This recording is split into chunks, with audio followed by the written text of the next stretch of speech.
So let's get into it. We've got some really good questions here. I'm just gonna get into it. I'm gonna have it answered all the way down, and then it will come back to me, and that's just the way we'll do it. I've got some good questions here. So here's the first question, and I think it's honestly one of the most important is how do you approach building and maintaining relationships with potential private investors?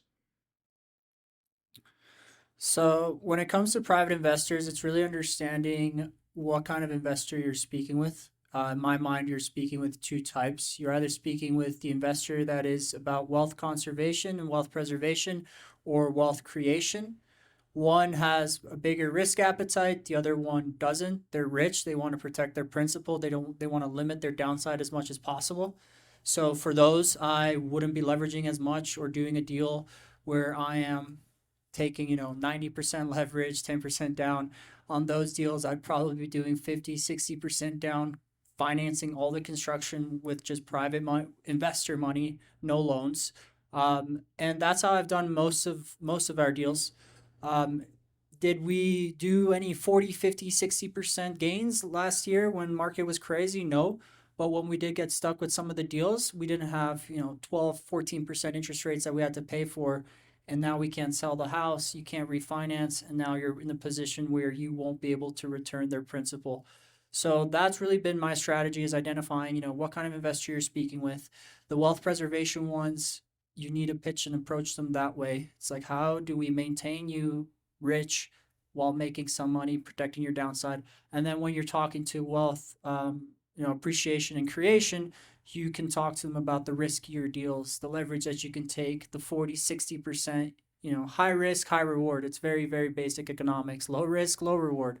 And once you understand that, you can kind of gear your pitch and the certain deals, right? So you'll have certain deals that you'll present to one group, certain deals you present to another. Another thing that's really important when you're trying to build a relationship with a lender is leveraging your reputation. And it's important to, even if it's just a reputation on paper, you have to have a good website, you have to have a good elevator speech. We started out with our own funding, but very quickly we saw that we needed other people's money too, OPM. And that only came on the back of having had some successes. And if you don't have your own successes, find someone that you can partner with, that you can say, my partner has had these successes and therefore they are mine as well. And I think that your reputation will help you build a relationship faster than anything else. Having a web presence, having, a good product to show to people, because if you don't have those very basic elements, people don't believe that you are for real. Nobody's going to lend you $50,000 or $300,000 or $1 million if you don't have really basic things. And again, there are people in this room who you can partner with, who can say, hey, I have somebody who has money, but I don't have the reputation to go and say, hey, I've done 5 flips. But these people have done 20 flips. They've had good success. They've never lost money, so these are my partners. And I think that that's probably the most important point, is to leverage either your reputation or somebody else's reputation to go and get money and build that reputation with somebody. Another thing, underwrite your lender. You want to know what is the source of that money. That almost happened to us. We were funding an operation, and we have a private money lender who came to us in a very harsh terms, and that raised all the flags. And when we started doing our due diligence, the guy was flagged for the OFAC. The OFAC it's a office for control of, basically, if you're violating the sanctions of the U.S. government imposed to international citizens. So it was a very close call for us to understand that you need to know who's putting money into your business. The fact that they have the cash or the available on account, it doesn't make them automatically your partners. You want to know if they sold a company, if they sold a house, if they source this money from somebody else who lended it. It doesn't matter. They're taking the responsibility for you. Cool. But I need to know the truth behind that money, because I don't want to get flagged in a transaction from the Clinton list, from the State Department or the Treasury Department, coming after me and asking me why I'm partnered with this guy from another country. They don't even know, because this happened. Okay. And this almost happened in this market last year. So do your due diligence. If you partner with somebody, that people want to know about you. If they don't want to know about you, another red flag. He's dropping money on the streets. He doesn't care about losing money. So you have to understand also who's lending you. What are the terms? If he's doing a preservation, if he's doing if he's trying to grow his capital, and also how's he gonna get paid? He's gonna get paid quarterly, monthly.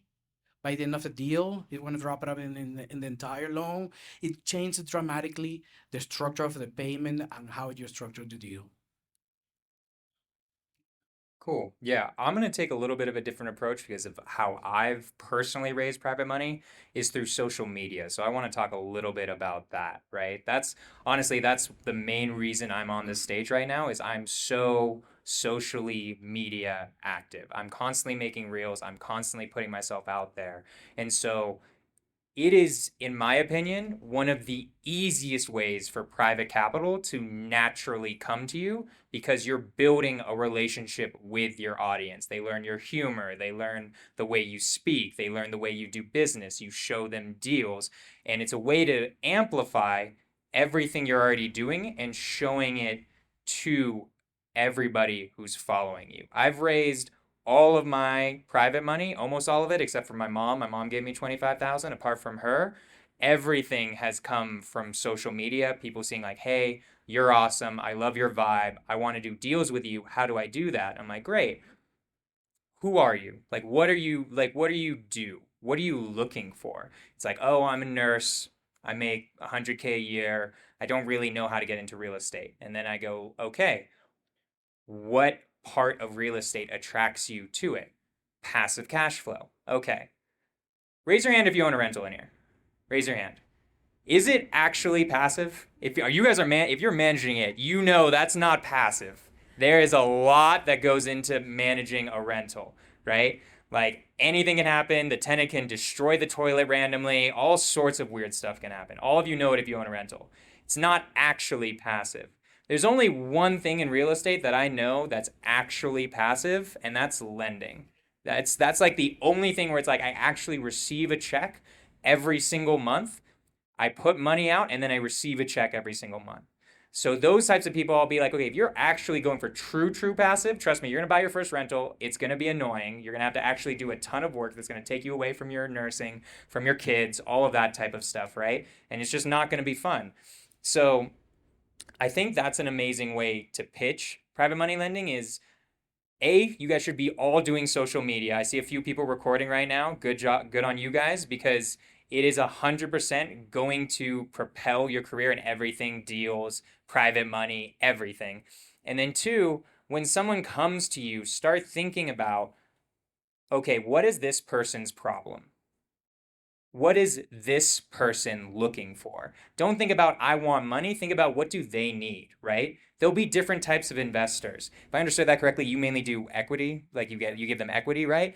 The nurse who wants like a safer return might not feel as comfortable with that and rather go into like I don't know, like a different one where it's just interest, right? Or there might be someone who has more of an appetite for it and is like, "Ooh, I like the big check. I want the big check on the development," right? So you really got to identify what is that person looking for? You should do this all the time if you're in real estate investing. Do it with everything, not just private money raising, everything, deals.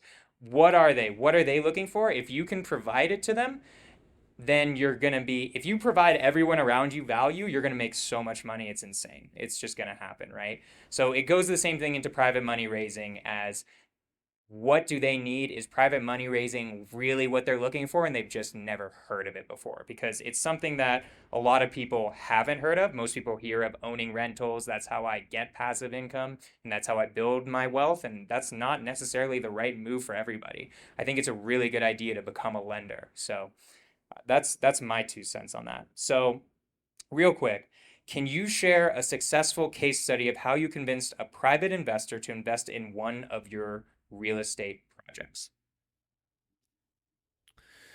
So going back to kind of where you were saying, it's really understanding why they want to get in, right? It's like, why do you need to make money? It's like, okay, you love money, great. So do we, so do I. But why is it that you need to make that $1,000 a month or that $10,000 a month? In my case, it was a semi-retired individual who was in medical sales. He had 250K. He wanted to lend on a deal, and for him, it was mostly just education for their daughters that wanted to learn about flipping. He didn't really care about the money. He's like, if in the process I get to make money, great. As long as you don't lose it, even better. But there's nothing more rewarding than being able to have them make money and then also pass them along the experiences of the flip. Or, that money symbolized the fact that they could now, go on that vacation, or that they can now put more towards retirement. So it's really understanding the backstory behind why they want to make money and then making that connection that will make it a lot easier for you to raise money from them. Everybody wants to do business with people that they like. Everybody wants to do business with people that can connect, the money to the story. Understand who your investor is. Jose and I went to look at a house that was an off-market opportunity, and we found out that the owner of the house was going to be there. And so you can use on PropStream, which is a real estate platform, you can use that to find out who the owner is.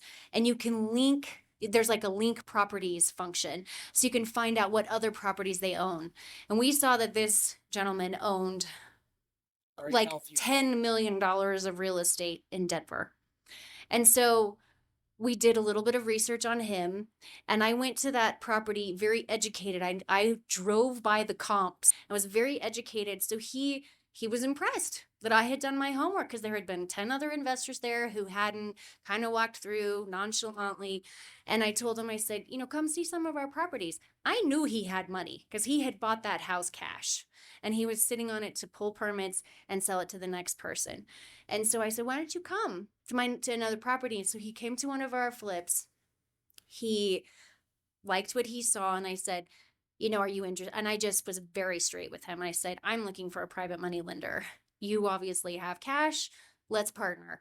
And he had obviously seen our website. He'd done all these things, but I was very straightforward with him. But I had done my homework on him, and I had educated myself beforehand, and it worked really well. And I think another thing that is very important, I have another one of my private money lenders right here, Don. He has partnered with us on 2 projects in different modalities. One just straight interest, and then another we kind of structured an equity deal that ended up being a straight interest too. But you have to be nice to these people. They're investing in you as a person. They want to believe in you as a person. They want you to be successful. In addition to them making money, they see in you a potential, obviously, for their financial gain, but they see your kids. They see, I don't know, Don's met my kids. He brought my son a birthday gift, because he couldn't make it to the party. And that's just kind of how we are. And I think that if you can make that connection, you don't have to be friends with everybody, but if you can show them that you're a person, they want you to be successful too. And I think that if you can make them believe in you, then they're more willing to invest in you. I think beside the people that out of all the harmony lenders and all the people that we work with, there are a particular case that truly stuck to me. And it's when we start doing construction, one of the guys who was working with me, who was basically, I started being the guy who was cleaning the job sites in my own renovations, but I want to be involved. I want to learn. I want to try to understand how long it will take to paint a room. Why the rules say it will take 2 days, maybe just for putting the papers, and actually the painting is really fast. So it turns out it takes more time to wrap the house and protect when you're painting, but those are the only things that you only can learn when you're in the job sites. So these are the people that suddenly they start taking care of me because I was at jeopardy for the job site. I started doing things and they were like, okay, Jose, I know you're the owner of this, but no. Stop doing it. You're going to hurt yourself. We need you to be doing something else. They start guiding us in that process. And that created a very healthy relationship with them to the degree that the last job, I was looking for a private money lender for the down payment. And I turned back to him and I said, did you finally pull out your HELOC? And he looked at me like, you finally ask. And I'm like, "Did you put the HELOC already?" Yes, I do have the HELOC. Well, you're gonna be the partner on the next job site. And it turns out the guy who's painting and doing the job normally is absolutely the coordinator of the selling of the equity of the any part of the process. He has a second position in that title. He's a partner with us, and he's having an equity position where we're dividing because he is a full active partner day after day in that job site. So they're very motivated. Yeah, first time he does an investment in real estate. He's been doing fix and flip for the last 30 years, him and his brothers, and they've never been in the title. So it was okay. This is the right time. I need somebody who can fund this, and if you can do it, I know you're gonna paint this with more heart than ever. I know you're gonna be there every Saturday. I know you're gonna be there also every Sunday when you're not supposed to. But they put more heart and love on this. So out of your own community, out of the people surrounding you, you can connect with them and you can start planning you can start explaining them how they can start unpacking money sitting on them. Okay. A lot of people are holding a lot of cash. Yes, that's really easy. What about the equity that you're holding in your rentals? What about the equity that you're holding in your main house that you're not moving and you suddenly have $400,000 in equity and that can go away? I can tell you something. In the last cycle of the market, we got an asset that we holded up to 850. I had an appraisal in hand for 850 and ended up closing at 700. So market adjust, market change, and that equity that you hold in that asset can be today, may not be tomorrow. So what makes you think that you should be holding that like a treasure because they won't change? Wait until the next politician start running in your city council and decide to change the law. How you're gonna see that equity disappear? Or maybe bounce back more. You don't know, but you're taking for granted thinking that holding the value of your main asset there and not moving and protecting, good luck with it. So I'm gonna share a story that I think was just a really good one in general. This was a very old friend of mine from college, and this is why I love social media so much because your social media, a lot of them, if you've had social media for a long time, there'll be people that you haven't talked to in 5, 6, 7 years, right? She was a very good friend of mine back in the day in college. We just like life happened, didn't like keep talking, but she kept seeing all of my reels talking about real estate investing. Her parents had a kind of an Airbnb, basically an Airbnb, like in California, and like the northern part of California. And she always knew real estate investing was the way of becoming wealthy. She's a chemical engineer. She spends like 9 or 10 hours at her job every single day. And she just had no idea how to start in it. And she saw that I was doing it. So I was like, so she came to me and was like, Jonah, like, I love what you're doing. Long time no see. We caught up just in general, went through old stories, yada, yada. And then she was like, so, like, how do you feel like I should get my first rental? Right. And this came back to my story of what I was talking about earlier, where it's like, okay, but why do you want to own a rental? Because in my head, the story didn't make sense. You have a job for 10 hours a day. You told me you don't have time to do real estate investing. And she's like, no, but my parents owned an Airbnb, and like now it's worth $1 million because it's California. They bought it for $200,000. I'm like, understood. How much work did they have to put into that every single week, all the time? How much were they working on that? It's like constantly, she told me. It's like, how often was that a headache, just generally? It's like, oh, it was horrible sometimes. Sometimes they'd be arguing about it in the kitchen, right? In front of like her, in front of like when she was like 10 or something like that, right? These things can cause discords in families if you're not ready for it. People jump into these things and they're not ready for businesses. These are businesses. Owning a rental is a business. Owning an Airbnb is really owning a business, right? So I talked to her about that. I'm like, look, like it is going to be work. You're already overstressed.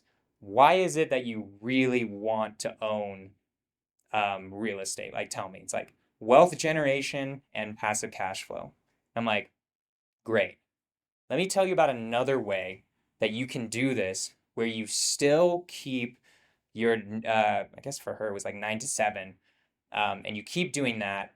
And instead of having something that's distracting from your life, from your boyfriend, from everything you've got going on, if you want to just invest with me on my projects, I'll give you 10% on your returns. I'll pay you monthly. You'll just get a monthly check. You don't have to know. You can, like, if you want to know about the real estate project, I'll let you know. I'll give you whatever you want, right?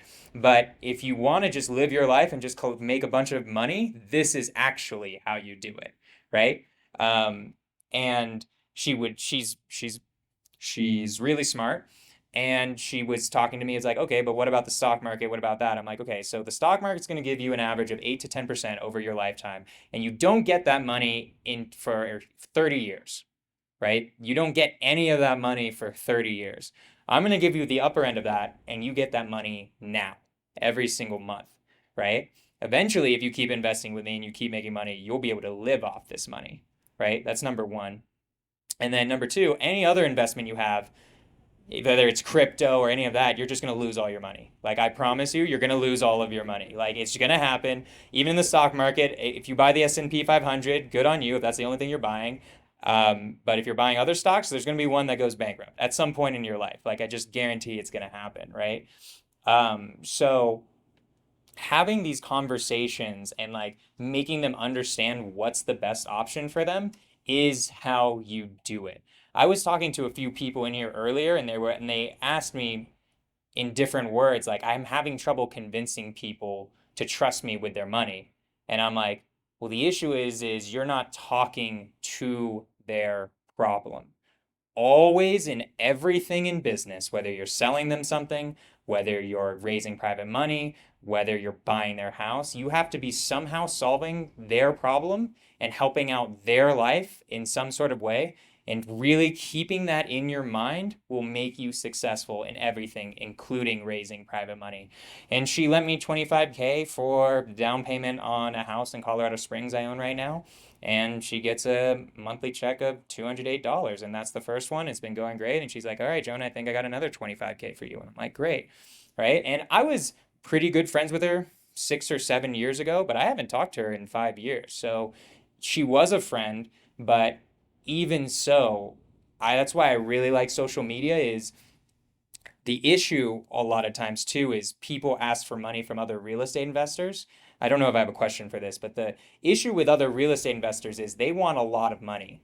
You guys are greedy as hell, right? I've asked all of you guys for money. You're all greedy, including me, right? If somebody has me for money, I'm like, well, I need like 15% interest and 10% of the equity or something like that, right? Because I need my money for my other stuff, right? So I just love social media, and we might do another meetup where we talk about social media more, but like that's the way where you get people who aren't in real estate, and that's what you guys really need in order to get the returns that make them deals as well. So, yeah. Let me get to the next question here. So, what strategies do you employ to identify potential private investors, especially those who align with your investment philosophy? So when I'm looking for investors, you kind of touched on it. I definitely use my past experience to speak for like my future, abilities to return capital. Um, I've definitely gone and talked and spoken to funds. Since some of the deals we do are large enough, especially if we are funding it all from acquisition through construction on a new build with construction prices. I mean, you're going to spend $1 million, $2 million easily if you're building, a sizable townhouse project. So once you start reaching that size, being able to speak to family offices and local funds is important. But with that, you gotta have, a history and experience of doing flips. That's definitely not how I started. I am pretty active on social media, and same story. You have friends from college that have given me $25,000. You do right by them, then they're gonna give you another 25, the same 25 they gave you the first time plus a little more. And then from there, you ask the investor that you've already made money, and ask them for introductions. They know other people with money, and if you do right by them, they're going to introduce you to their friends, and it only takes, 4 or 5 good investors that have, 250K liquid. They each have 4 or 5 friends, and then before you know it, you've got, 10, 15 investors. It does not take much from a capital perspective, it does, but from a relationship building perspective, it really doesn't take much. 5 guys can introduce you to another 5, and then there you go. You got 25 people that all can give you $100,000, and now you can really get to work.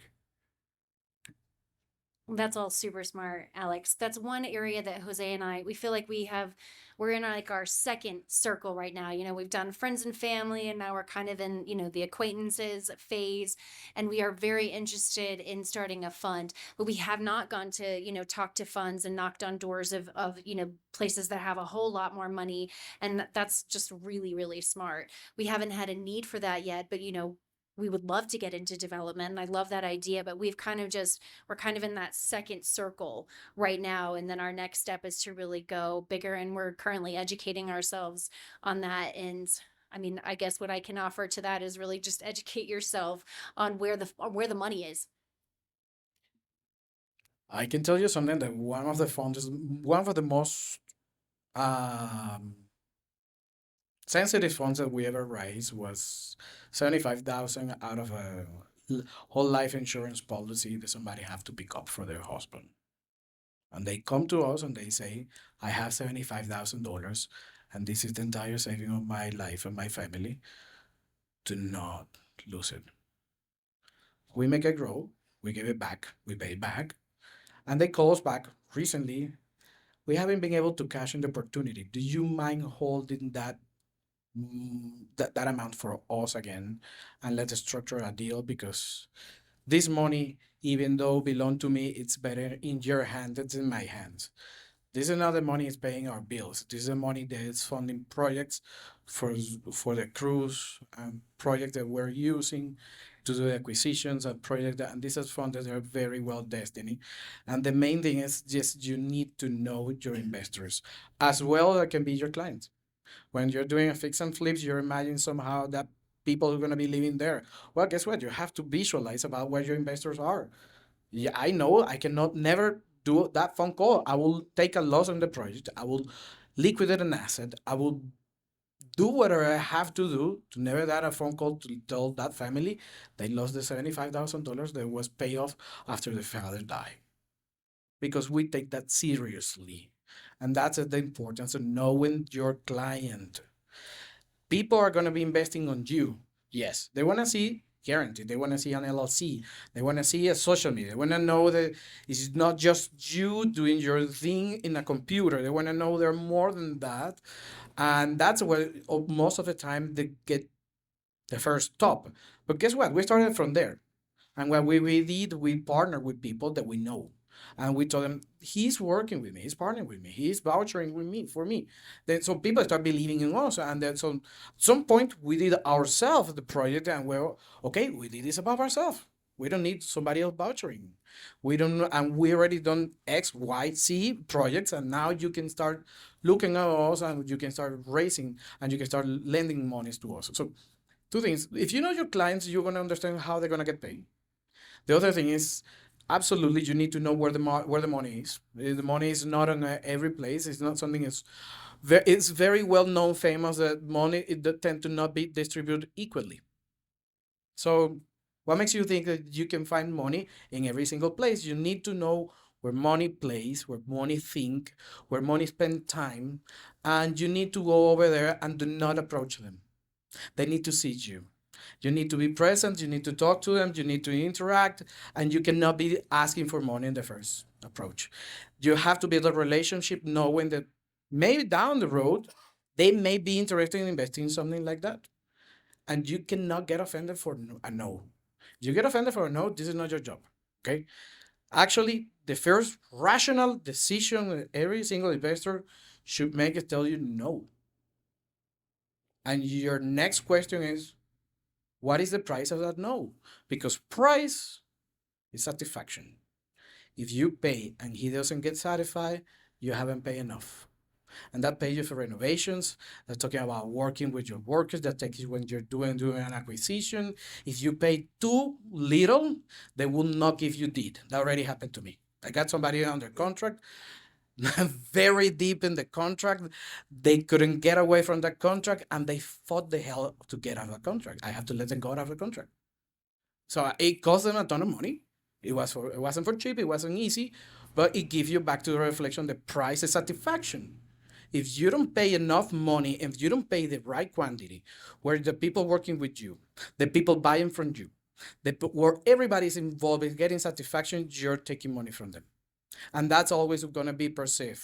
So that's why when we're trying to do an acquisition for a fix and flip, and I know we're going to be selling it in an entry position market, I cannot be I cannot be comping for the highest and best comp in the market. I have to comp for the average, and I have to make money to them and for me in a position where they're buying a fix and flip for me after 4 months. I'm making money where they're getting a good deal in this market. And if you don't understand that, this is not your business. This is about getting satisfaction in every single piece of the equation. So my answer to this of like, how do you identify potential investors?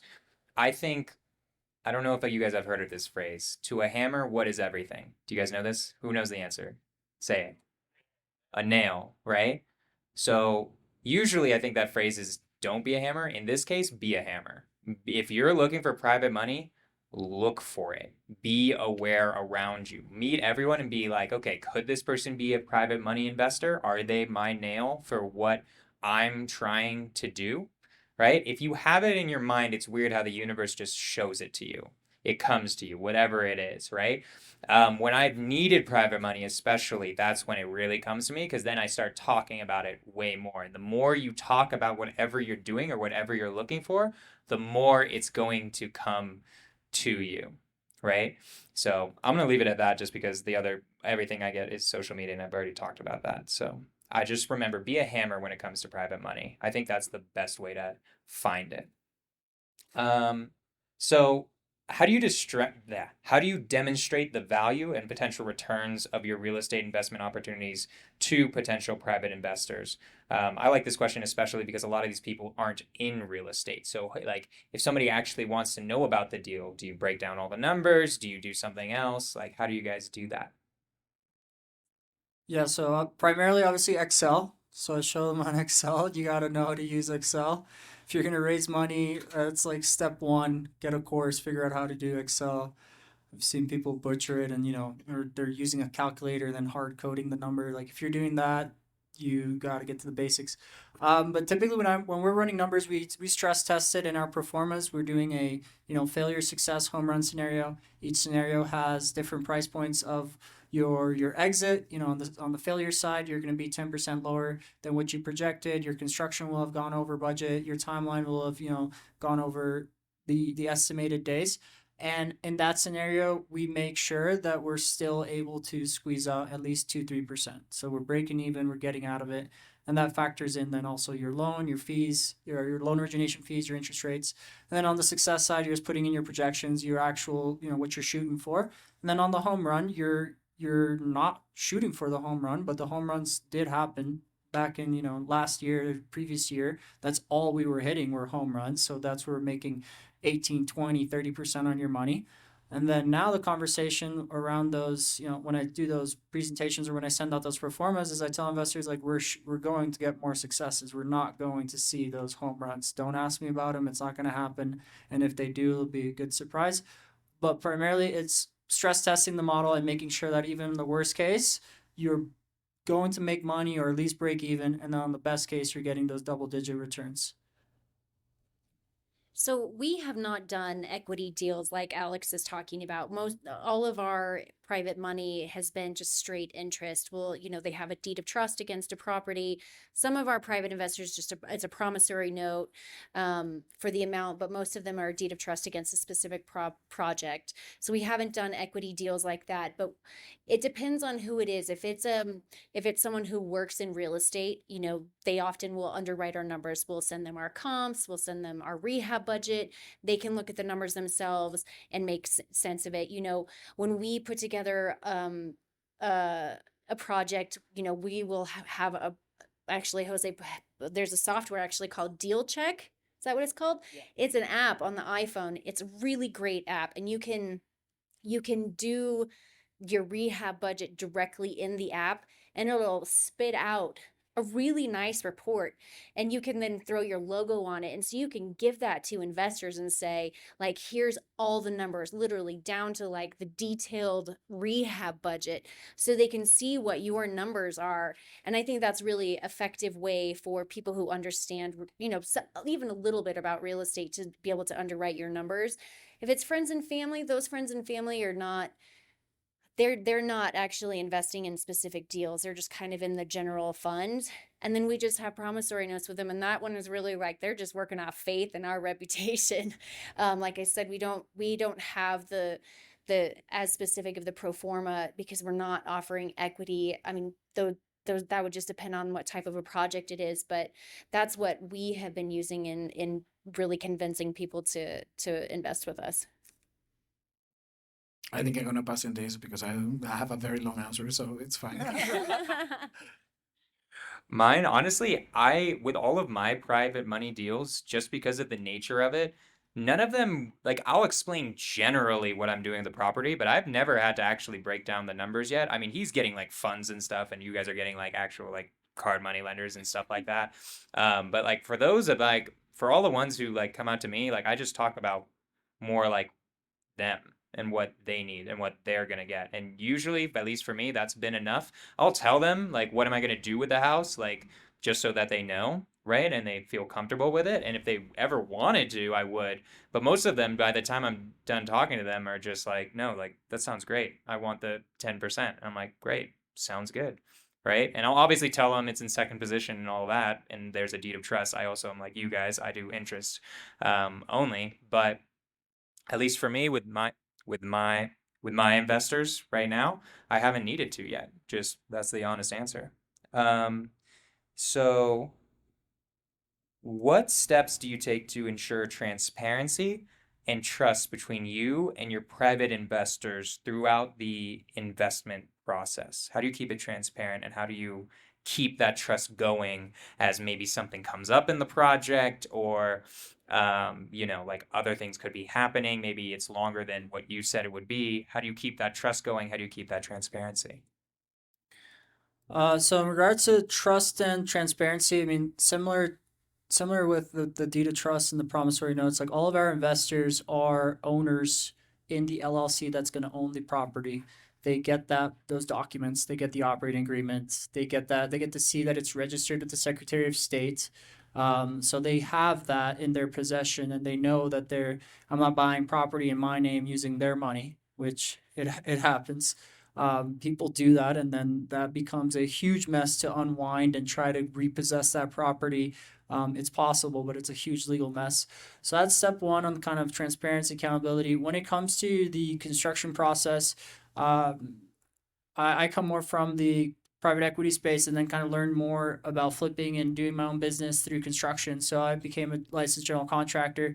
So I have some say and control on like what's going on in construction, and I make them do kind of daily reports and daily logs. So all of our investors, part of each deal, will get a report submitted either by me or our site superintendents, or even some of our subcontractors that are have worked for us for a very long time. They'll submit photos of what's going on, so we kind of keep them approved of like the journey of like the project, so they can see where it's at, and then of course they can stop by. But some of these people are out of state. And then on some of our larger projects, we did do full, marketing. We had drone shots going at foundation, drone shots at framing, drones at completion, and doing video walkthroughs. Because the numbers are great, but everybody loves to see progress. Like you gave them a peek behind the scenes, like it's an HGTV, episode that they're a part of. So people love that, and that's something we've really done, is to like market the project and like have them be involved with photos and videos. I think that the answer to the question is in the question, is just being transparent. If you feel like there's something that's going to go wrong, if it's going to take longer, just communicate that. They don't want to be blindsided by, delays or, running out of money.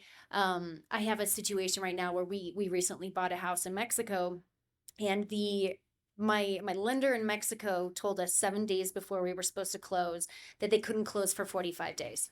So I had to scramble and find $376,000 in 7 days. And so I talked to one of my private money lenders here, and he was able to provide the funding for that. And he cross collateralized against properties here in the United States because he obviously has no legal rights really to that property in Mexico.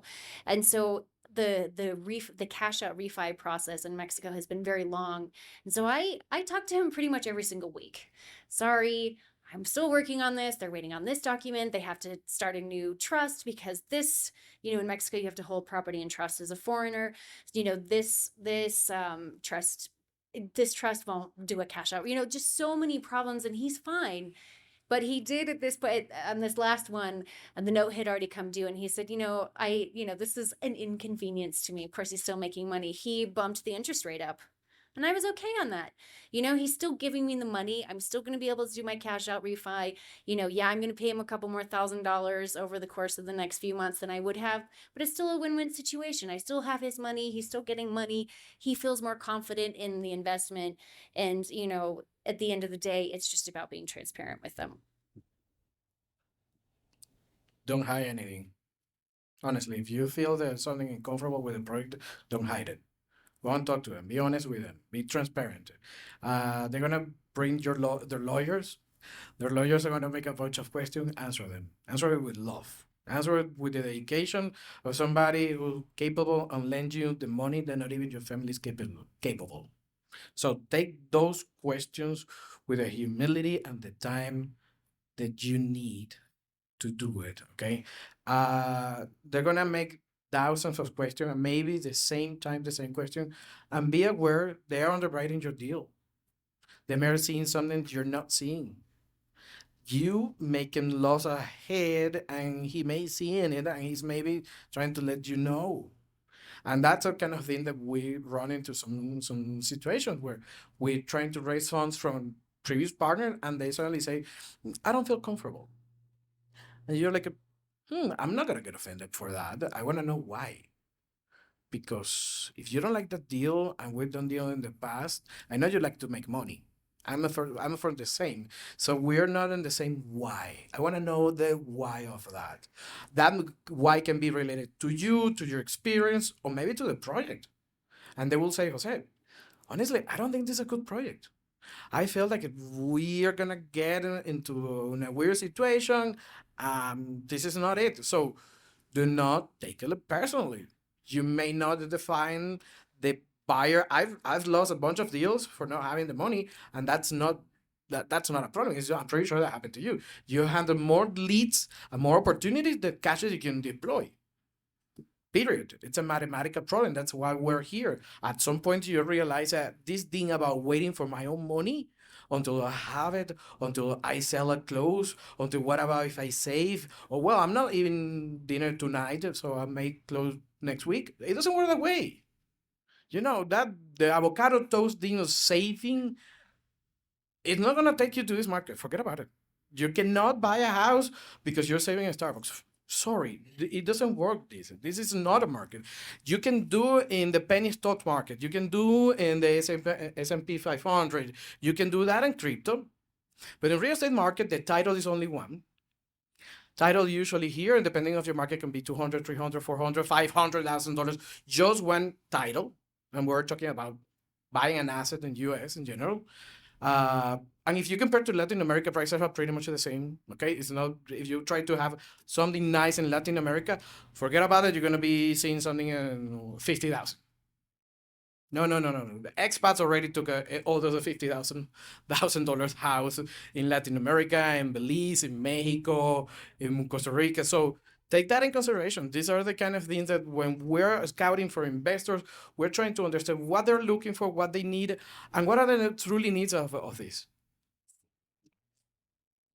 So here's what I would say with this one. You guys already had amazing answers. I don't have that much more to add to it.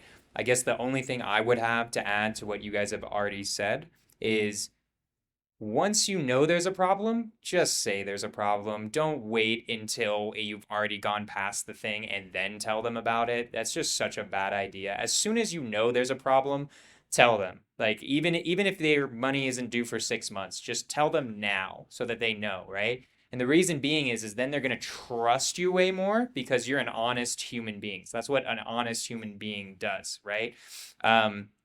This is like what I always tell my wholesaling company, like every single day or as many days as I can, is whatever you do, this is like a Warren Buffett quote, and I'm going to butcher it right now, but whatever you do, be okay with it being printed in the newspaper tomorrow. If you do that, everyone's going to trust you always. I know Sarah lives up to that and Jose live up to that because there's no way they got $375,000 in 7 days without living up to that type of standard. It's impossible. So that's my addition to that question based on what you guys already talked about. So, could you share some of the key factors that you believe make your real estate investment projects appealing to private investors? AKA, why should somebody invest with you? Well, I think that kind of encompasses all the questions, right? So it's multiple things. It's being able to provide an opportunity, own an actual real estate, a hard asset, right? If they're on title, that's not going anywhere. You've talked about, the S&P 500. I completely agree. I mean, I was reading the top 5 companies like Apple, Facebook, Google account for 75% of the market gain. So if you're not buying those companies, that stock is worthless over time. I mean, it's maybe more liquid, you can get out of your position faster, but at the end of the day, you're paying more capital gains. You don't get the benefits of real estate. So real estate, in my opinion, once you look at it in a holistic manner, and you're able to, like we said earlier, identify who your investor is, how are you speaking to them and their investment strategy. I look at it from, the wealth preservation, wealth creation. The wealth preservation people also want to understand the tax benefits, the long-term hold strategy. So I look at it from multiple angles. We always have, an exit strategy to sell the property when the market's great.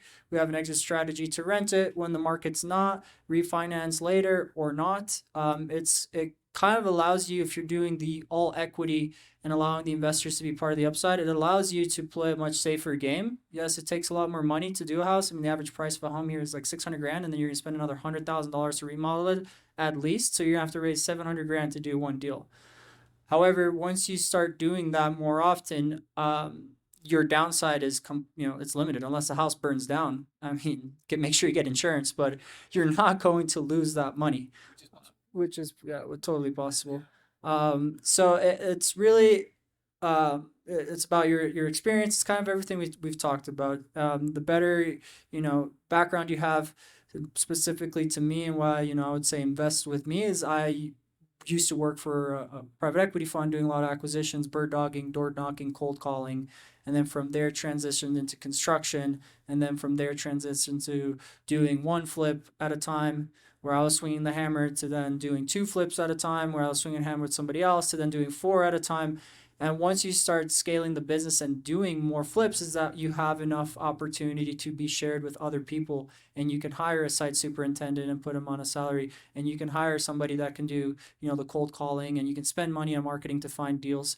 And once you start getting to that level, you can kind of put it all under one company and have it vertically integrated, where you're sourcing your own deals, remodeling it yourself, and allowing you to not, have to be too greedy. Even though you said we're all super greedy here, you don't need to be too greedy, and you can make little bit of fees along the journey and not have to just depend on the wholesale fee because all you do is wholesale, or just depend on the GC fee because all you do is construction, and you gotta change order your client to death because that's how you make money. You can be more lenient because you're participating on the upside, you're participating on the listing.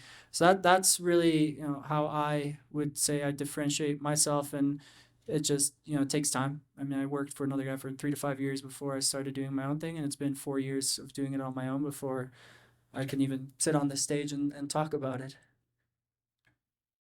For me, it's just a lot of relationship building, and again, going back to the reputation. If you have a good reputation, people believe in you.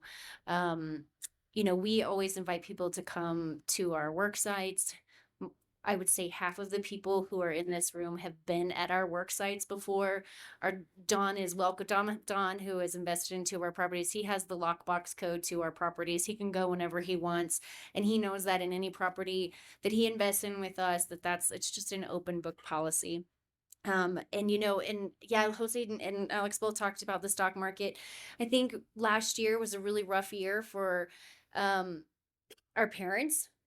They all lost a lot of money in the stock market. They saw their pensions or their 401ks go down. That's probably what finally convinced my mom to invest with us. She was the last person in our inner circle to invest with us. And I think that that's a lot of leverage. You can talk about what you ask them. I actually pulled my mom's statements out from her mutual fund and showed her that she was making 4.5% on her money over the last 12 months because she wasn't understanding. She said, well, I got 11% last month. And I said, 1 month, but that's not the whole year. You had a really good month last month, but the previous 3 months were terrible. And so, helping people understand that they probably are not making as much money as they can, and that if it's secured against either in an equity position or as a deed of trust, they are, there's no guarantees in real estate or in any investment, but it's a pretty secure position, especially in a market like Denver where properties are appreciating. Most investors, if you have a good product, are not losing money. I'm very proud to say Jose and I have never lost money on a deal.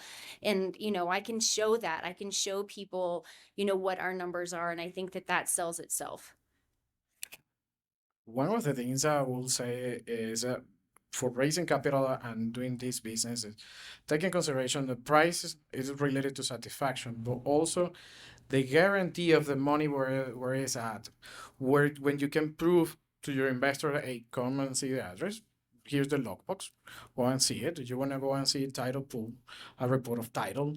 They can do their own due diligence. And when they feel that you're helping them to do their due diligence, they're understanding that you're not hiding something. If you ask me for title and I need to pull a report of title, I will do it and I will provide it to you. If you are asking me and you're sending me more questions from your lawyers, well, maybe your lawyer is seeing something that I'm not seeing. And again, I have to try to go back and try to reestablish. I think one of the most important things that we learn about capital raising is you need to have a reputation. There's no doubt about it, but also you have to perform.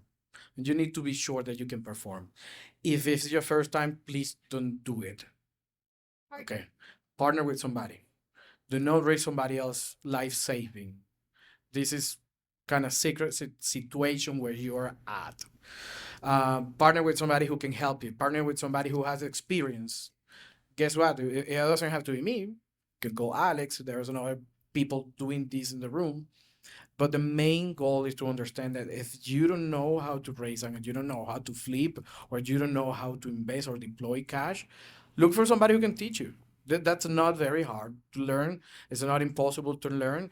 It's just another skill as investor that you need to develop. My friend Marco Rivera, he's a private money lender. He's also my social media manager, and he told me basically, because he hasn't lent me money yet, but he will eventually. There are three reasons why anyone will invest with you. So I want to break down the categories and then specifically why me.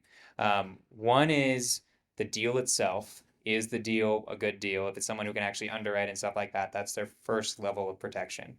The second level of protection is a deed of trust or an equity position, something that's like actually recorded against the county somehow, LLC, somehow, paperwork wise, you're actually recorded, your interest is recorded, you're there, you are secure paperwork wise. And the third one is you. Third one, hello. Third one is you.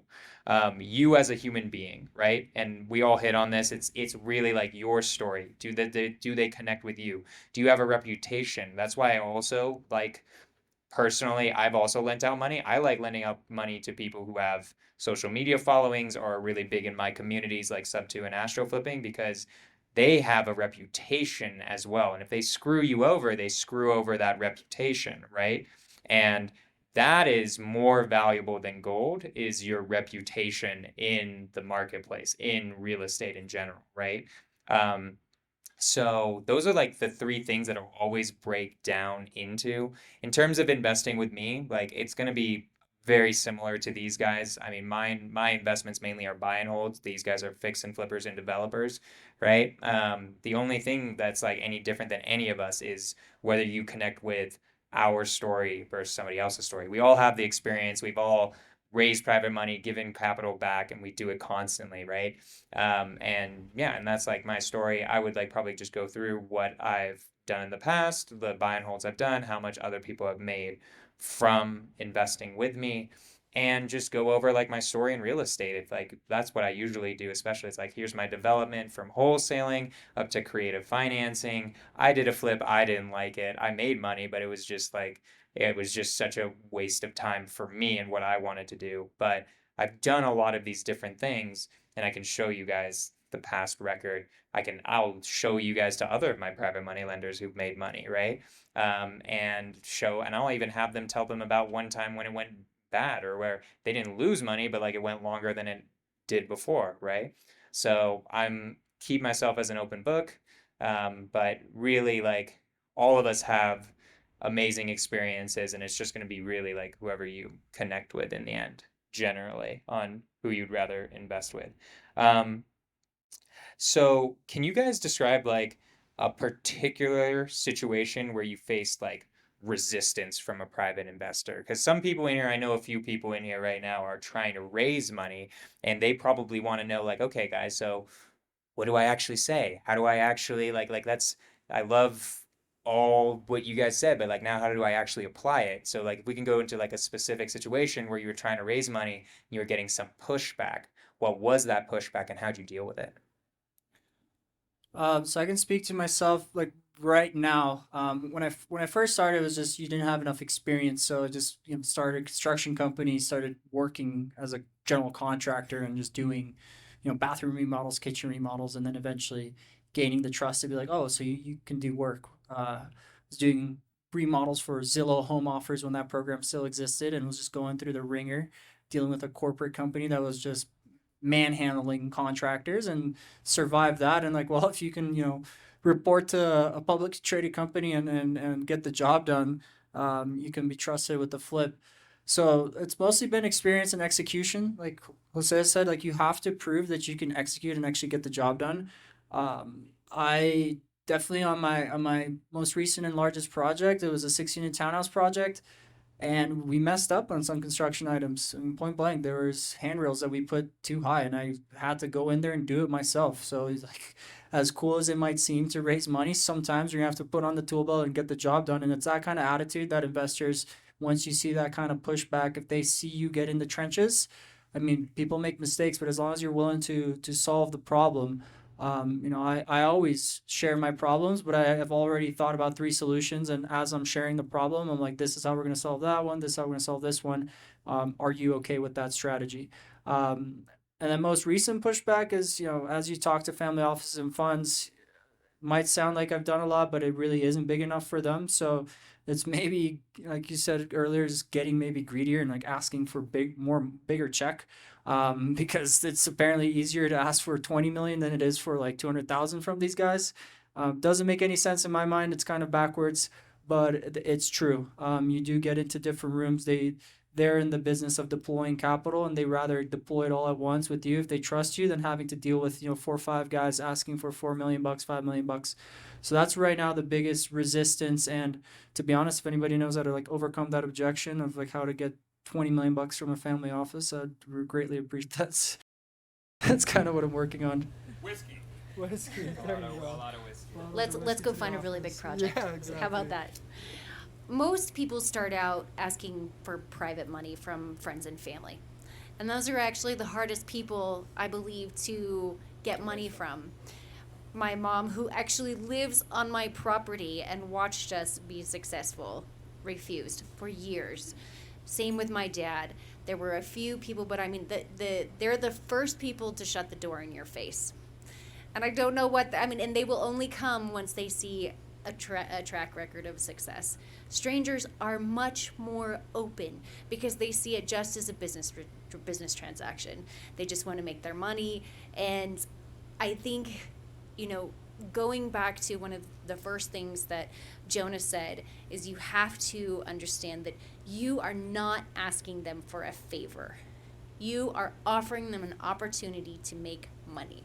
And if you can help them understand that, then it's a lot easier. Not apply to family and friends. That does not, the logic doesn't really apply to those relationships when you're asking money. But for strangers, if they see the opportunity, then they're willing to give the money. It's not you saying, oh, I need $50,000 to do this project. No, I have a great project. This is why it's going to be great.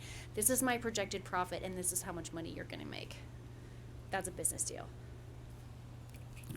One of the things is when we try to work with them is we try to let them understand the risk of the project, try to underwrite the entire deal with them, educate them the deal, understand possible exit strategy, what happens if we don't sell, what happens if something happens, what happens if we detect the X materials, what happens if we mess something.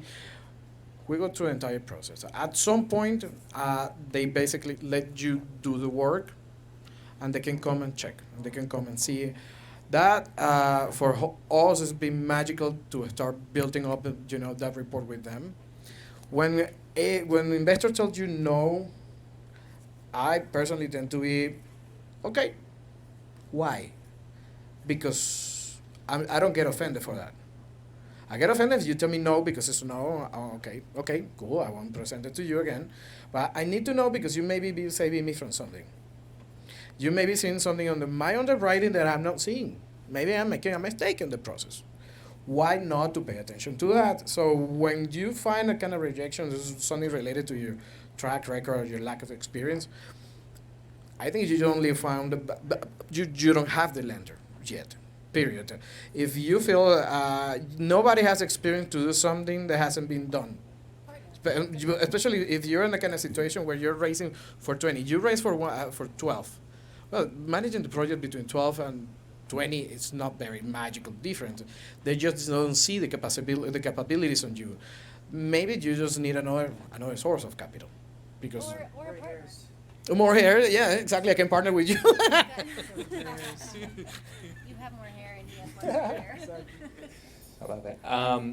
Yeah, I mean, all of it all relates down to you don't understand that person enough, in my opinion. It's always you don't understand what this person is actually looking for. And I've had it, I mean, these guys have probably had it where they've had private investors kind of give them the runaround, where they just say they're going to invest, and then it's like, okay, I need the wire Friday. You ready? Yes. Friday comes, and they're not answering your calls anymore, right? When that's happened to me, I like having the philosophy of somehow it's my fault, even if maybe it is their fault, but I'm going to somehow like, okay, what in my process was wrong there? And when in my process, what I've noticed is I didn't really understand them that well. I just was like, here's a way to make money. And they're like, oh, great, I love making money, right? But I didn't know that much about them. So I really like bringing it always back to this, like understand who you're talking to. It's always going to relate something back to that. There are like a million different reasons why you could be getting resistance, but you really got to understand, what are you looking for? What is it that you want? Like maybe you shouldn't be a private money lender. Maybe you do want the headache of being a landlord. I don't know. Like it's like, I mean, I technically want that headache, right? So I don't know. It depends on you. So it's just matching that stuff together. And this is a question, I didn't put it down on the list, I hope you guys forgive me, but I think this is a really good question because you guys are mentioning it, but I think that would be really useful to a lot of people.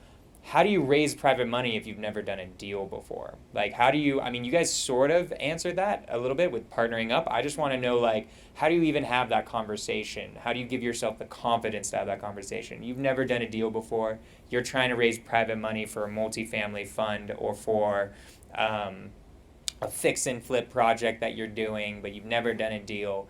How do you raise that money? What's the right way to do it? And what recommendations do you guys have? I would say point blank, you don't. So you first start by stacking up, small wins to basically have, a stack of undeniable proof of why you will be successful and why their money is safe with you. You can go and leverage a partner, like we said, but you're going to be just, speaking on behalf of them when it's really not right, and you should just probably just be setting the meeting to have him come talk directly and keep speaking to a minimum. But you really don't. You don't go from, I haven't done a flip ever in my life, and then go ask for $250,000 from somebody, or even $50,000, or even $10,000, because like Jose said, you're talking about people's life savings. Even when you're talking to people with like wealth preservation, do you think they got there by losing $250,000 betting on a kid that doesn't know what they're doing? No. Even though they can afford it, it's still $250,000. It's a lot of money that you're risking here. That people work years to make that kind of money. So at the end of the day, you just don't. You put in the effort. Like Jose said, you start sweeping job sites just to be part of the process. You get in and work with the contractors and do a small kitchen or a small bathroom and learn it that way. You go door knocking. I would say if your intention is to eventually raise money, and get into fix and flipping as an investor, start off by understanding where to source deals. If you source deals, the money will find you. They just won't partner with you yet. They won't give it to you. They'll invest, and then they'll be like, oh, this guy knows where to get good deals. They'll come and buy the next deal off of you. And you do that enough times, you can maybe then ask them, well, what if instead of giving me that wholesale fee, I become your equity partner, and you show me the ropes, right? Show me what it takes to register an LLC, open the bank account, put together the operating agreements, show me kind of the paperwork and the legal ways on how to properly even take money, because you can't just have them Zelle you the money to your personal account and then you start buying stuff. That's also not how that works. So you kind of got to start from where do I find the deals? How do I find them? It's cold calling, it's door knocking, and then from there, showing that and sharing that with other people that have money, and then doing business that way, and then slowly kind of working your way in. So kind of what Alex is saying is like you have to bring value to someone for them to be willing to partner with you, to lend them your name. And that could be sourcing the deal. That's of tremendous value to someone like us, where we don't necessarily have the time to go out and find all of our deals. It's great when someone says, hey, I've got this great off-market deal. It's right up your alley. That just saved me like weeks and weeks of finding my next deal. So find where you can bring value to someone so that they can incorporate you in their team and show you those ropes. This isn't necessarily on capital raising, but in terms of partnering, there was someone who we met. We were trying to wholesale a house. We ended up doing it ourselves. The Downing property, there are several of you who have been there. It was his first time doing a flip. His agent brought him to the house, and I said, no, you're not doing this flip. This is a really big job. You cannot do this. But I want to partner. I want to show you how to do this. If you're really serious about doing your first flip, let's do it. Let's go buy a condo together. You bring the funds, the down payment. I'll get the hard money loan with my reputation. I'll show you how to source materials, how to find workers, and then we'll split the equity. So that's what we did, and now he's doing his second flip, and he just acquired his third. He did have his own funds. He took out a HELOC to bring the funds for the first down payment. So that's not necessarily capital raising, but that was a way for him to learn how to do this and to leverage my experience. But I still had, a nice equity position in the project, even though I actually wasn't doing the work. They were his workers. He found his own. I helped him find workers. He brought in a GC friend of his own, but I brought, a lot of the know-how. And now he's doing great, and he can go out, and now his dad invested in him, and he has another friend who's investing in his third property. So there are ways to do it, but you have to find ways that you can bring value to that partner so that they would be willing to invest in you. In terms of if it's your first time raising private money, I think we echoed it here already. I'm kind of realizing we answered the question before I asked it, which is definitely partner up with somebody on how to do it. Like, I don't have much flipping experience. I've actually only done one flip, and just because I wanted to test it out, say that I've done a flip, and then I was like, this just isn't for me. I don't like it as much as wholesaling. I'm much more that type of guy. I like fishing. I'm a fisherman, right? But obviously what I did was like, I have no idea what the hell I'm doing, so I'm gonna find somebody in the Bay Area. That's where I came from. I moved here pretty recently. And then we're just going to do the project together. I'll put in half the money. They put in half the money. They do all the work. I found the deal. And we split it 50-50. And we made a decent amount of money. I think we both made 20K or something like that. And so I think just in general, partnering up with whatever you want to do is the right way to do it. If you're looking to raise private money, first off, I want you also to be thinking about what are you doing it for, right? These guys have flips and developments. That's why they're raising private money. I'm raising private money to do buy and holds. Some people in here are raising private money in order to lend. The point is, also be calculated in who you're going to partner up with. Make sure they're a good person, get their records, vet them too, right? And make sure that they are the type of people you want to be doing business with and that they've done deals and that they're actually in the strategy of what you in the end want to be doing. So I just want to add that. So we're at about 7:10. I wanted to see we were going to do a Q&A session. I just wanted to see raise your hand if you want to do a Q&A session versus us continuing. I still got like 8 questions. So raise your hand if you want to ask us questions. Or, okay, we got 1. Raise your hand if you just want us to keep asking questions and keep going from the list. Okay, don't raise your hand if you just want to end this whole thing, like, right? So, who raise your hand if you have a question you'd like to ask. I'm gonna do the Q&A and just see how long we go, and then maybe we'll go to the question. So if you have a question, come up here, just because I wanna give it to you because I gotta like pass this mic around. I'm gonna just do it like that. Come up there. Yeah, just come up here. Also introduce yourself, say your name, say your business, say what question you have, and then we'll go there. Hi, my name is Greg. I'm an investor and do other stuff. I have one question that I could have asked from right there, but yeah, my voice is big enough to do it without it, so We're recording. very well. I have 2 questions. You mentioned like 70 or 75K from a fund, and you mentioned 250K, and you didn't really mention a number, but maybe 10. But what is your number for the investor? Like, what is your yeah? I don't really have, I'd say probably 5K for me. I pool investors together sometimes for my different ones. I guess that would be my answer. Depends. So it really depends on the relationship. So if it's a college buddy of mine, friend of mine that I know, I will let it go as down as 25K, $50,000. Minimum, it does have to be 250,000 because if you start looking at like the equity capital stack, you don't need 10 people on there because it just turns into a mess and accounting's a mess and K1s and all that filing is a nightmare. You're gonna have to do 10 emails, 10 filings. So I really try to keep it maximum 4 or 5 partners on a deal. So it's not so much minimum, it's like how many partners do we want to have? Ours is more deal based. So, we're typically looking for if it's we're looking for 15% of the down payment, which is what it typically is, and then, holding costs.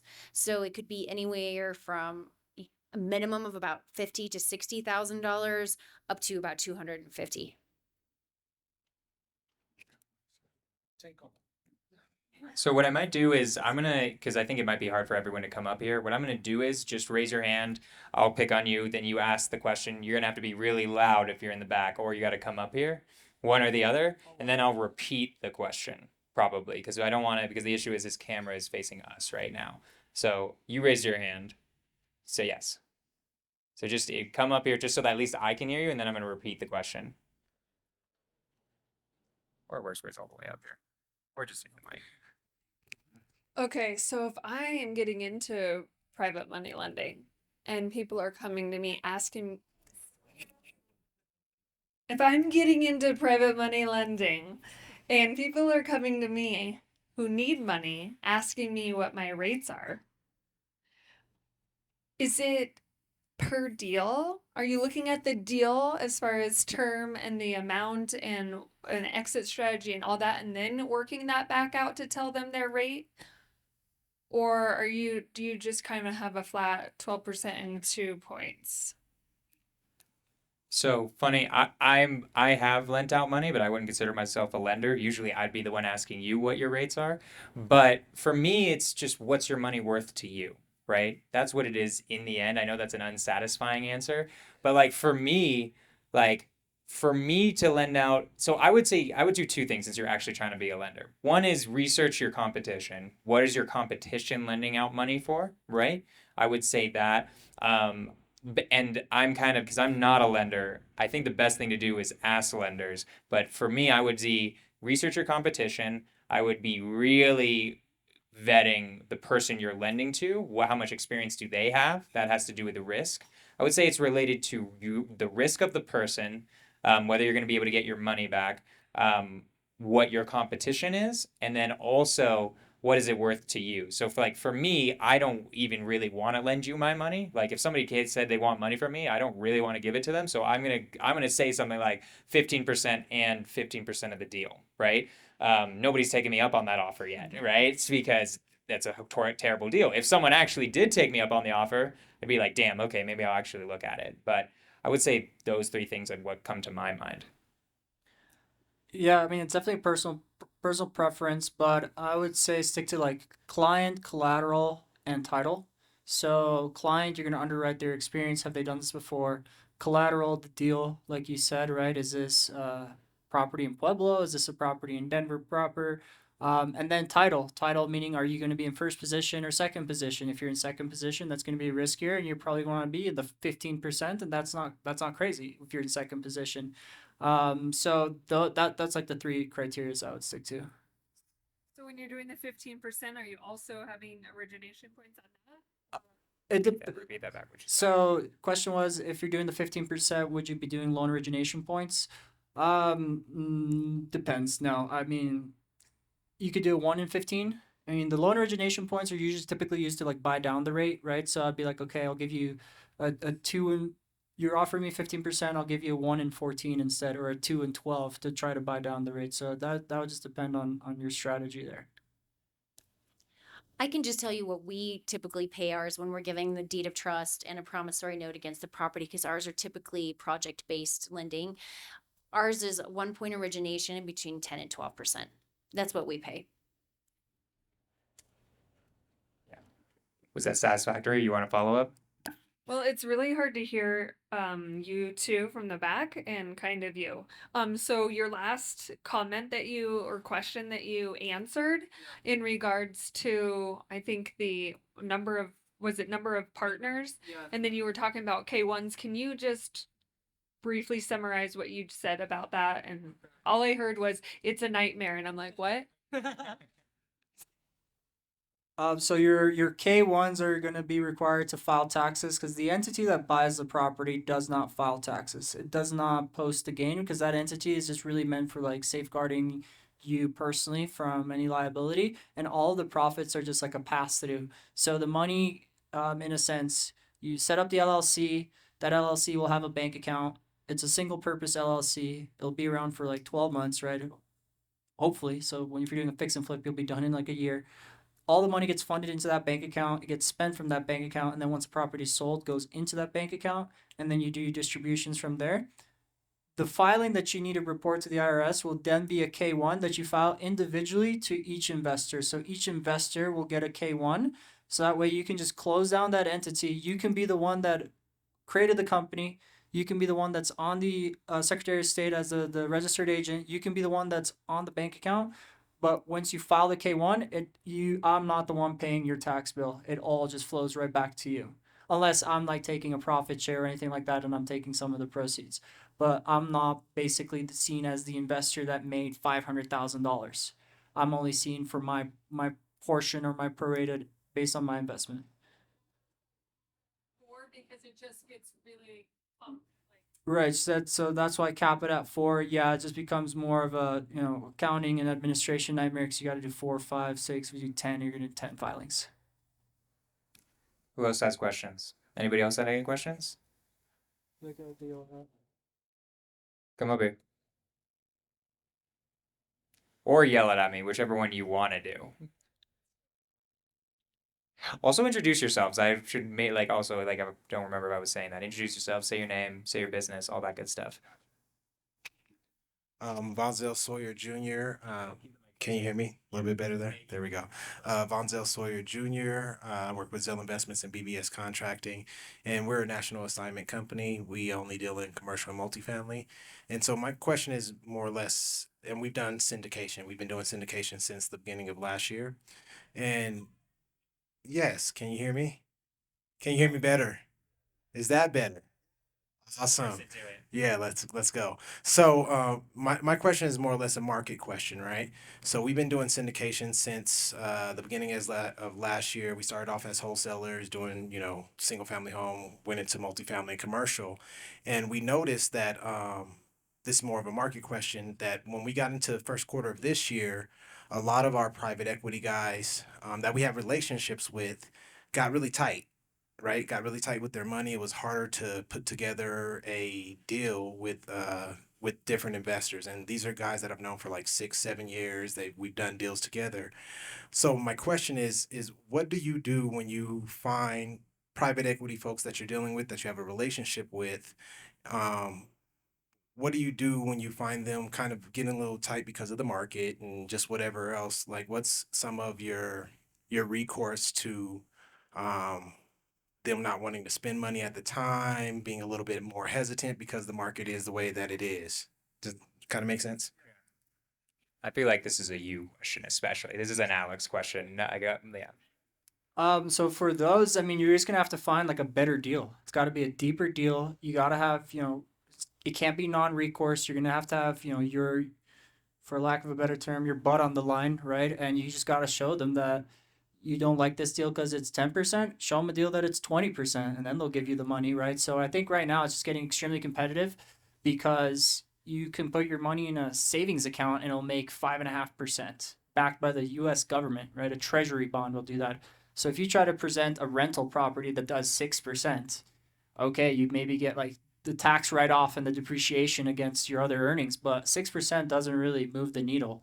You can have one thing go wrong in that house, and then there you go. There's no more 6%. So I think right now you're just gonna need to find deeper deals, better returns in order to get them to get off the sidelines because they don't want to risk it, right? Cash is king right now. So if you're not finding deeper deals, it's a sign that you got to give them better returns.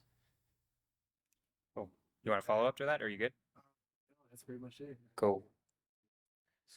Oh, Actually, what I will let you to understand is that their change price, they may not even realize it, but definitely their change price, and you need to help them to figure out what is the new price for that money. You need better deals, and you need to offer more money to offer more, but have an honest conversation with them and ask them no problem, why is it not? Is deals are getting too risky? Is the economy in general? Because the economy in general, cool. We understand Jerome Powell is increasing the Fed rates, and he's definitely the influencer of the economics. Nobody can influence the economics like him, but the number still works. It's not the economy only, so it's not where we have a 3/4 point increase. We have the same quarter point that everybody's been benching in the last 16 months. So they changed something, and which is fine. It's understandable. The only thing is get a good conversation. I'll encourage you to have some drinks with them and tell them what's going on, why you are backing up, and you need to redo this draw, and let me know what's the new price. Well, I'll source it. If I can say one more thing, because I would also maybe employ a little reverse psychology, be like, if it can pencil in this economy with those kind of rates, that deal's just going to only do better, right? Because right now we're at record high interest rates, might keep going higher. So if you can find good deals that are penciling really well now and cash flowing, you'd be like, well, listen, man, in the next 5 years when we refinance at a lower rate and property values that just seem to keep going up, we're going to do very well. So maybe a little reverse psychology would work. cool. Anything else? Good. Cool. Any other questions? Anybody got any questions?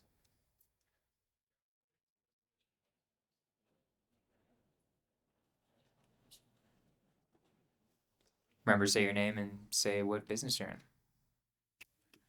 My name is Anicia, and I am with Elegant Investments Unlimited. That's my company. I am new to real estate. I'm new to real estate, and it's something that I'm passionate about. I currently have around $10,000 saved up because I want to start investing, but I'm not too sure how to get started exactly. I'm not sure if I should save up more money and just use it for a down payment, or use that money to market myself, or buy a mentorship, or try to find partners and try to bring them deals and use the money to, sorry, I'm nervous. Yeah, you're doing good. Use that money to find them deals and bring it to them. So I would just like to know, how do you guys think I should move forward with the money that I have? So this is like the most common question I get in my inbox with social media, right? Like I'm new, I've got $10,000. What do I do? So really, it's going to take a back and forth. All of us are. It depends on you. Who are you? What are you good at? Right. So like first off, like I'll start by saying there are three resources in real estate. There's time, money, and reputation. Right. You don't have reputation, so you either have time or money. Right. So and also, you got to realize it depends on who you ask. I'm very partial to wholesaling because that's how I make most of my money, right? They're going to be partial to flipping and development, right? Because that's how they make most of their money. So, to start off, if it's okay with you guys, I kind of want to give it back to her and just be like, what are you really good at? Like, and also what are you trying to achieve, real quick? I need you to answer those two questions, and then I think we can answer your question a lot better. My end goal is to own rental properties. And what was the other question? And like, what are you really good at? I think I'm really good at talking to people. Okay. Okay. So here's what my answer based on what you've just said so far. Your goal is to own rental properties. I would normally also ask you the follow-up question, why do you want to own rental properties? Because we've already discussed there's like a whole headache with them. What is your actual end goal and why is that your end goal, right? We can get into that later, but I just want to go I'm gonna just assume that's the right goal for you right now, and we can talk later about like whether that is even the right goal, right? But let's just assume that is the right goal for you. So my opinion of the best way to start always like is I'm assuming you have a lot of time. You have a lot of time? Okay. I think, and again, this is just what happens with me because I'm partial to this, is learning at least the wholesaling process so that you can find your own deals. I think is the best way to do it because then you can, as soon as you have that, you can start finding your own rental properties, right? I think that is the most valuable thing to any of us. So then what you can do is if you actually learn how to wholesale, like that's actually what you learn how to do. When I say learn how to wholesale, I really mean how to find a deal. You find a deal that's a buy and hold, right? And then you bring it to any of us. If it's a deal, we'll underwrite it for you and we'll be like, I'll buy it. I'll buy it right now. And then I'll show you everything. I'll show you the paperwork. I'll show you exactly what I'm doing with it, how I found the renter. From there, you learn how to do the buy and hold process. So now you have both how I find my rentals and also you have a partner you're willing to do rentals with until you feel comfortable enough where you can do it on your own. That would be my answer to that question. And the fee that she would have earned. Yeah, the referral fees that you earn while you do that. Um, I mean, I might be impartial to flipping, but I would probably recommend the same. $10,000 does not get you anything in Denver. Prices here like 300,000, so yeah, that's on the low end. So you'll need at least 10% of the purchase price. So you're already short there to purchase. And then on the back end, you don't want to be you don't want to be risking the farm with your $10,000. You need to save up more. And I think his strategy is great. You should invest in the tools to do wholesaling. For instance, he's got a great CRM that gets you deals called Zapier. Zapier. Zapier's the other one. We chose a terrible name for this CRM, guys. You're gonna look up Zapier. That's a great software for integrating different programs. Not the CRM. Zapier. It's like spelled the exact same way except Zypier. Can talk about it to me or look it up online, but. Or so I would spend money on that. Vulcan 7 is another cool software that gets you all the skip tracing for numbers. Costs you $150 a month. And then what I would also do is just download ChatGPT, pay for the pro version, and ask it to give you scripts on how to talk to people. You can have it be your coach. Every time you come up with an objection and you're hearing people deny you, you can put it in there and it'll tell you better than I could, or maybe just as good as me. But it will coach you through it and you'll get very comfortable on the phones to find those deals.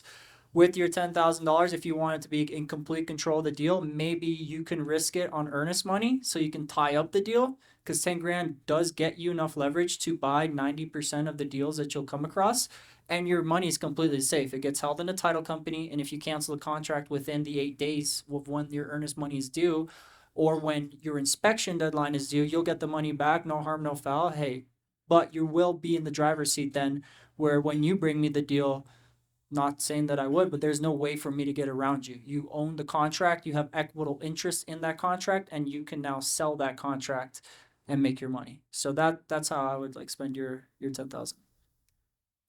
I think wholesaling is a great way to go. What you have right now, the value you can bring to people is your time and your talent. You said you're great at talking to people. That is what real estate is all about. If you get on the phone with an agent and you're able to talk to them and they bring you a deal that somebody like us can buy, that is a great talent, and that is something that we don't have time to do maybe. And so, your $10,000, yes, you could do a mentorship, but there are free programs too. There's Jonah does stuff of Zooms that I don't know if they're open to the public or they not. Jonas is not, but the elephant challenge is open to the public, isn't it? There's one called the elephant challenge. It's all about doing agent outreach, learning how to talk to agents. You can do live calls with agents on these Zooms with 50 people. So you've got the pressure on you. You learn how to do it. So there are things that you don't. They're really good resources that you don't have to spend your money on, but I really like the idea of using your $10,000.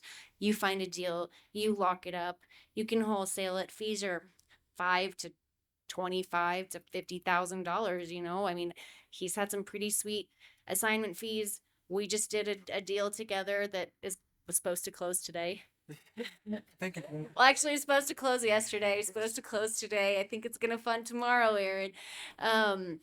But you have your time. That's your value, your time and your talent. That's your value that you can offer to a lot of people in this room. So, talk to me afterwards. Are you in the elephant challenge? You're not. Is anybody here? I don't think anybody in here is in the elephant challenge, but I think that could be a good fit for her if that's something that you're interested in doing. Only thing to add beside the wholesale is if you're willing to spend that money, it's only for education right now. Because that's the only investment that you're gonna be able to do right now where you're gonna have a maximum return on investment. Okay, you may not say in education, but say in a community, I can tell you the different communities that we belong to. That's most of the people actually they are here. They belong to some kind of community, and that is something important. So if you are committed, if you decide those 10 grand can stay in your bank account, which is very risky to do, I will encourage you to look for education with good community in Denver. You want to have people here that you can come to their meetings, you can get a drink, you can change your business card, you can source deal for them, you can raise capital with them, or for you to partner with them. But I can tell you already, not all those programs has that community. Okay, so do your due diligence, and if you decide to spend that money, the first thing that you should do is education. I 100% agree. I wanted to add on to that. Yeah, and just one last thing to add on, just for you, just real quick, too, as well. Like, I love the education. Like, if you are going to spend that money, do that. And then also, the one thing is, it is wholesaling eventually. Also, this is something that happens with wholesalers. You'll get addicted to it. So, like, I got addicted to it. I'm like, you know what? Actually, I just like making $50,000 every time, and then I'll buy my own rentals as well. But just something to keep in mind that definitely do the wholesaling if you want those big chunks of cash as well. But if your goal really is that long-term stuff, you can also come to any of us and be like, hey, instead of a wholesale fee, what if like my wholesale fee becomes like part of that project and I actually get some equity in it too. So I just wanted to keep that as like, if really that's your goal, you can also do that. So yeah. Yeah. Who else has questions? We got time for a few more. Does anybody else have any questions? Teresa.